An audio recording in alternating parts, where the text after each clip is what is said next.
Hi YouTube family, hopes आप सभी अच्छे होंगे। गाजियाबाद वाली आज की मॉर्निंग बिल्कुल भी गुड नहीं है। मौसम थोड़ा ठंडा हो रहा है, कल रात से बारिश भी हो रही है। पिछले 2-3 दिन से तबीयत तो खराब चल रही है, लेकिन जीवन में थोड़ी खुशियां सी लग रही थी। आप भी व्लॉग में देख ही रहे हो कि हाँ दीदी आप खुश हो, जीजू आपके साथ है, बहुत अच्छे व्लॉग्स लग रहे हैं। लेकिन वो ये ना, कई बार होता है कि खुद की खुशियों को खुद की नज़र सी लग जाती है। रात तो काली होती है, लेकिन कल की रात कुछ ज़्यादा ही काली थी। कल के व्लॉग में आपने देखा कि हम लोग कुछ ने कल ऑफ किया था, हम लोग घूमने गए, थोड़ा बाहर डिनर भी किया, सब कुछ बहुत अच्छा था।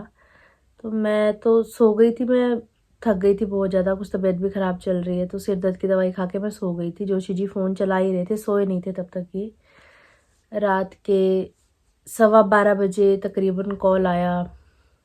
मेरे रिश्ते में फूफा जी लगते हैं और जोशी जी के ताऊ जी लगते हैं। तो पहले तो ये ऐसे कि इतनी रात को फ़ोन क्यों आ रहा है, तो जब फ़ोन उठाया तो उन्होंने बताया कि जो हमारे बीच वाले चाचा हैं, आप में से काफ़ी लोगों को शायद इस चीज़ का पता नहीं होगा, जो पहले से ब्लॉग्स देख रहे हैं उनको पता होगा कि जो मेरे ससुर जी हैं वो सबसे बड़े भाई, उसके बाद जो हल्द्वानी वाले चाचा हैं जो LIC में हैं वो सेकंड भाई, और एक सबसे छोटे भाई हैं जो थोड़े जैसे स्पेशल चाइल्ड बोलते हैं, वो वैसे थे चाचू हमारे। और पिछले काफ़ी समय से उनकी तबीयत ख़राब भी चल रही थी। दादी उनका ख्याल रखती थी हर चीज़ से, सुबह से लेकर रात तक। चाची भी रखती थी, लेकिन घर काफ़ी बड़ा है, घर में उन्होंने पशु पाल रखे हैं, गाय पाल रखी है, तो उन सबको मैनेज करने में चाची का पूरा दिन वैसे निकल जाता था। दादी के जाने के बाद एक दिन रात को वो बेड से नीचे गिर गए। मतलब ढंग से वो चल भी नहीं पा रहे थे, रिसेंट जो सिचुएशन चल रही थी, तो ऐसा जीवन व्यतीत कर पाना भी बहुत मुश्किल है जैसा व्यतीत कर रहे थे। तो रात जब फ़ोन आया तो उन्होंने बताया फूफा जी ने कि चाचा अब नहीं रहे इस दुनिया में करके। शॉकिंग था हमारे लिए। तो एकदम से ही मेरा तो, जब जोशी जी ने मैं सो गई थी, उन्होंने मुझे उठाया, कॉल आया, मुझे बताने लगा कि पुच्चू ऐसे ऐसे हो गया। एकदम से उठते ही मन ऐसा हो गया अजीब सा कि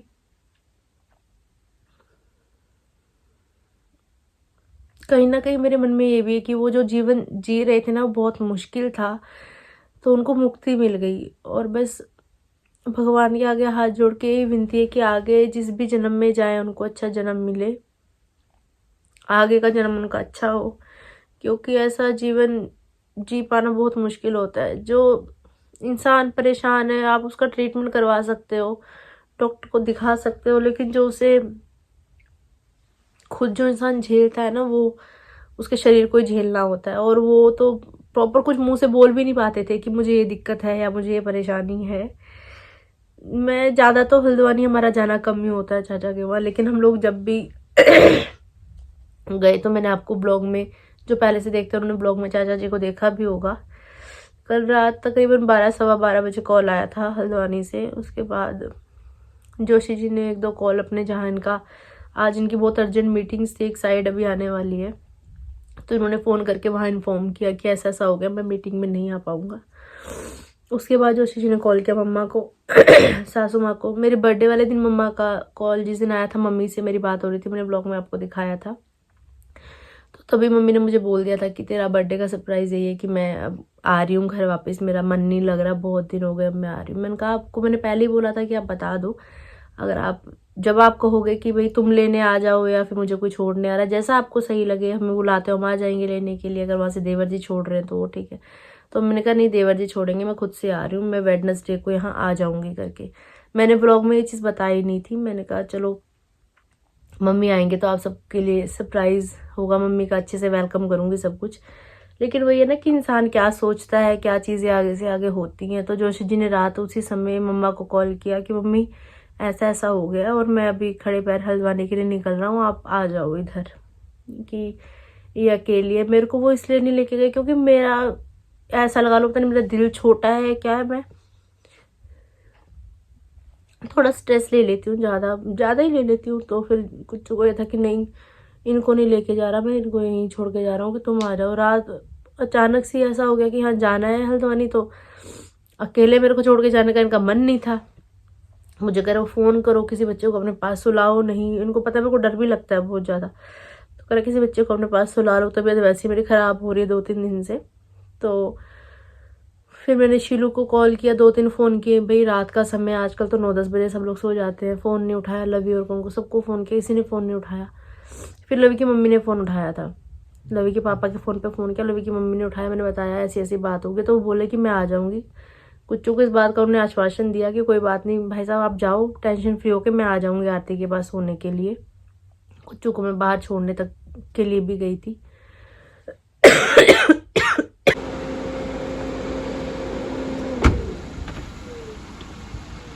ध्यान से जाना, पहुँचते ही कॉल करना है ना। पक्का फोन करता हूँ, ठीक है? ध्यान रखो आराम से। बाय।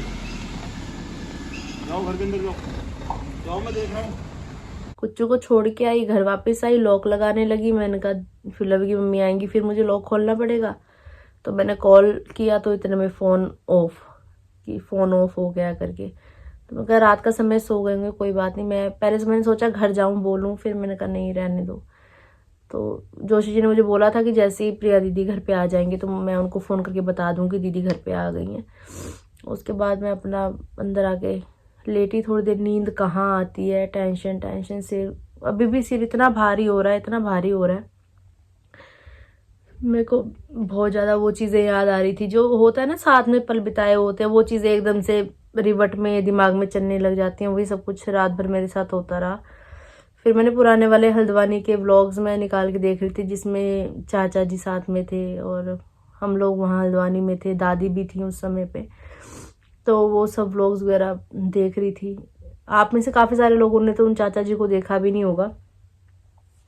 तो मैं अभी थोड़ी सी, जब मैं रात व्लॉग देख रही थी, थोड़ी सी फुटेज मैंने उसमें से निकाली है। आप भी देखिए चाचा जी कैसे थे हमारे। नमस्कार चाचा जी।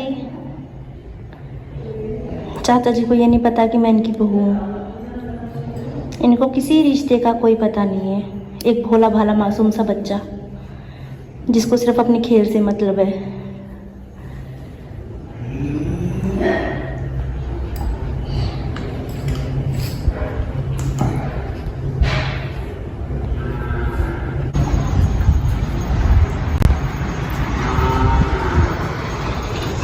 बस दिन भर ये अपने आप से खुद से खिलौना सा बनाकर ऐसे घूमते रहना, यही है इनकी डेली रूटीन।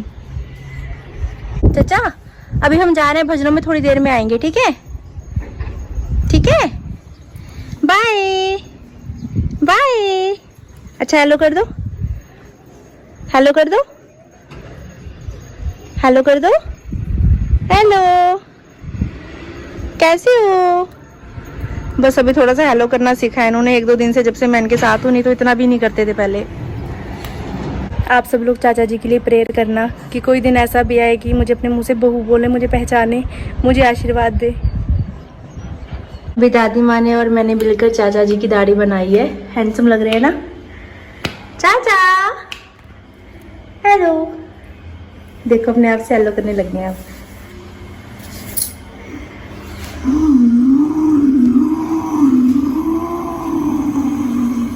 लाया लाया, बस यही सुर है इनका, लाया। म्यूजिक भी देते खुद से। हैंडसम चाचू। चाचा जी हमारे एक स्पेशल चाइल्ड थे, बाय बर्थ ही, लेकिन माँ के लिए तो औलाद औलाद होती है। दादी ने बहुत प्यार से उनको पाला करा सब कुछ। पहले गांव में थे, फिर चाचा ने हल्द्वानी में घर बना लिया, हल्द्वानी में शिफ्ट हो गए। चाची चाचा के लिए भी एक स्पेशल चाइल्ड को साथ में रखना बहुत बड़ी बात होती है। आज के समय पे कोई किसी का नहीं करता, बहुत करा चाचा चाची ने भी सब चीज़ें। मतलब हाँ, कहीं ना कहीं ये था कि बहुत परेशान थे वो खुद ही अपने जीवन में, बहुत दर्द में, कुछ भी है, इंसान ना बोल पाए ना कुछ कर पाए। तो कहीं ना कहीं हाँ ये भी है कि चलो उनको मुक्ति मिल गई। लेकिन जब कोई अपना दूर होता है तो दुख तो लगता ही है। जिस समय मैं वहाँ रही उनके साथ, तो मैंने उनकी दाढ़ी भी बनाई, शेविंग भी बनाई। मेरे साथ ऐसे हाथ आगे करती थी, हाथ में हाथ ऐसे रखना उन्होंने सीख लिया था 2-4 दिन के दौरान ही। उनके साथ बिताया हर पल मेरे लिए बहुत प्यारा था। लास्ट जब हम लोग दादी के श्राद्ध के समय पे वहाँ पे गए थे, तो उस समय मैं उनको बोल के आई थी कि चाचा मैं नेक्स्ट टाइम जब आऊँगी ना, मैं आपके लिए अच्छे से कपड़े लेकर आऊँगी। तो होता है कि हर इच्छा पूरी नहीं हो पाती, वो इच्छा ही रह गई ना, दोबारा अभी जाना हुआ ना, मैं वो चीज़ कर पाई पूरी जो मैंने कही थी। कुछ सुबह 5 बजे तकरीबन पहुंच गए थे हल्द्वानी। तो रात में अकेली थी रात भर घर पे। तो एक समय जैसे होता है, तो जब कुच्चू का मेरे को वहाँ फ़ोन आया कि आई नहीं प्रिया दीदी, आपने फ़ोन नहीं करा। मैंने कहा नहीं वो नहीं आए। तो उनको बड़ा गुस्सा आ रहा था कि बोला ही क्यों। मैं कोई बात नहीं भाई, मैं कहा रात का समय सब लोग सो रहे हैं, नींद में होंगी वो, उन्होंने वैसे बोल दिया होगा आप जाओ ध्यान से जाना। तो कितनी बार इनका फ़ोन आया। मैं कहा मेरे को नींद तो आ ही नहीं रही, मैं तो जाग रही हूँ, मुझे नींद ही नहीं आ रही। बस ऐसे ही करते करते पूरी रात कट गई। अभी थोड़ी देर पहले ही मैं उठी हूँ, क्या करूँ, नींद तो ऐसे भी मेरी सफाई सफाई करी घर की, अभी नहाया नहीं है, जोत तो जगेगी नहीं 12-13 दिन तक। मन ही नहीं कर रहा अंदर से मतलब कुछ करने का ना। रोते रोते ही झाड़ू लगाया मैंने, रोते रोते ही पोछा लगाया। अकेला सा लग रहा है बहुत ज़्यादा। फिर अभी बड़ी दीदी का फ़ोन आया था, मेरी बड़ी नंद का, कि मम्मी का फ़ोन दीदी के पास गया होगा, कि क्योंकि जोशी जी ने रात ही फ़ोन कर दिया था कि मम्मी वेडनेसडे को नहीं बुधवार को आप आने के लिए बोल रही थी, ऐसा हो गया कि तुम अभी आ जाओ घर करके। तो उन्होंने फ़ोन करके दीदी को बोला कि मैं अभी नहीं आऊँगी, कि आज नहीं आ रही हूँ, कि मौसी की भी तबीयत कुछ ख़राब चल रही है, चंडीगढ़ गए हैं चेकअप के लिए मौसी को लेकर। तो मम्मी कह रहे कि मैं यहाँ पे हूँ, कल को मंगलवार हो जाएगा, देखती हूँ बुध या वीर तक जैसे भी आगे आना होगा। तो मम्मी को कहा था आने के लिए, लेकिन फ़िलहाल मम्मी नहीं आ पा रहे, वहाँ मौसी की तबीयत भी ख़राब बता रहे हैं। तो ऐसा था है कि सब लोग ही चारों तरफ फंसे हुए। बड़ी दीदी हैं, उनके ससुर जी बीमार है, वो आप सबको पता ही है। और आरती की जमाई जी की तबीयत भी ख़राब चल रही है। दीदी ने बताया मेरे को कि जमाई जी की तबीयत भी ख़राब चल रही है करके। तो रात को तो कोई बच्चे हैं पड़ोस में, किसी को भी साथ में कोई भी आ जाएगा सोने के लिए। मैंने कभी ऐसे हालात ऐसे फेस किए ही नहीं, कभी ऐसा हुआ ही नहीं। और अगर हुआ भी तो कभी ये नहीं था कि मैं ऐसे घर में अकेली थी, मम्मा साथ में होती हैं तो 1 से 2 भले कहते हैं ना, चीज़ें संभल जाती है, कर लेते हैं। मेरे को तो ये भी नहीं पता कि हमारे में जैसे वो मतलब बिना छोंक का खाना बनता है और हल्दी यूज़ नहीं होती है, तो काफ़ी सारी चीज़ें। तो मेरे को तो ये भी नहीं पता कि ऐसे में क्या बनाना चाहिए, क्या बनाया जाता है। तो कुछ ऐसा सा चल रहा है अजीब सा ही। सिर तो पहले भरा हो रहा था, तो और चक्कर चक्कर चक्कर चक्कर, पोछा लगाते लगाते तो गिर गई थी मैं। फिर मैंने भी सोचा, मैंने कहा अगर नहीं व्लॉग डाला है, वीडियो डाली, तो आप सबको भी टेंशन होगी कि पता नहीं क्या हो गया, क्यों नहीं दीदी ने वीडियो डाली करके। तो आप सबके साथ ये इन्फॉर्मेशन शेयर करना ज़रूरी था, इसीलिए ये छोटी सी वीडियो आपके लिए बना रही हूँ कि ऐसे ऐसे करके हमारे जो चाचा थे हमें छोड़ के जा चुके हैं, वो हमारे बीच में नहीं है। तो आप सब लोग प्रे करना उनके लिए कि आगे उनको अच्छा जन्म मिले, उनकी आत्मा को शांति मिले, भगवान उनको अपने चरणों में जगह दे।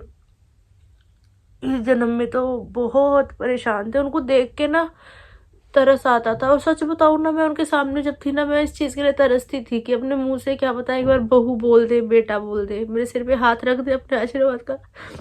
जब उनके पाँव छुए तो उन्होंने सिर पे हाथ नहीं रखा। उनको पता ही नहीं था मैं कौन हूँ, क्या रिश्ता है, क्या है क्या नहीं। तो वो एक इमोशनल वाली फीलिंग तो थी ही।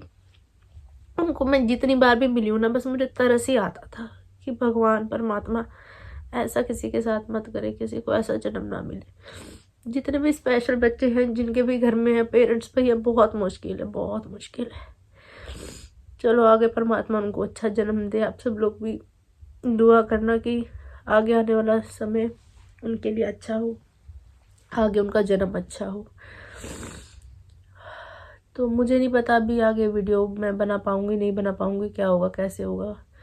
मम्मी फ़िलहाल नहीं आ रहे हैं कब आएंगे क्या आएंगे वो आगे। अगर मेरे को लगा कि मैं थोड़ी स्टेबल हूँ, वीडियो बनाने लायक हूँ, तो बनाऊँगी, नहीं लगा तो नहीं बनाऊँगी। जो भी होगा वो आगे आने वाले समय में आपको भी पता लगेगा, मुझे भी पता लगेगा।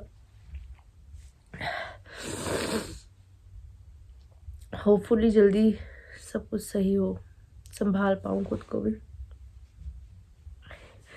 फिलहाल तो बड़ा अकेला सा लग रहा है मेरे को। और वही चीज़ें ना, सब चीज़ें याद आई जा रही। चाचा जी की शक्ल, जिस समय दादी गई छोड़ के, वही बड़ा मेरे लिए धक्का था, बड़ा मुश्किल था। क्योंकि मेरी दादी के साथ बहुत अच्छी बॉन्डिंग थी। तो ना दादी ना चाचा, चलो जो भगवान को मंजूर, जो आया उसने जाना भी है, मन समझाना ही है अपना इन द एंड। मिलते बहुत जल्द।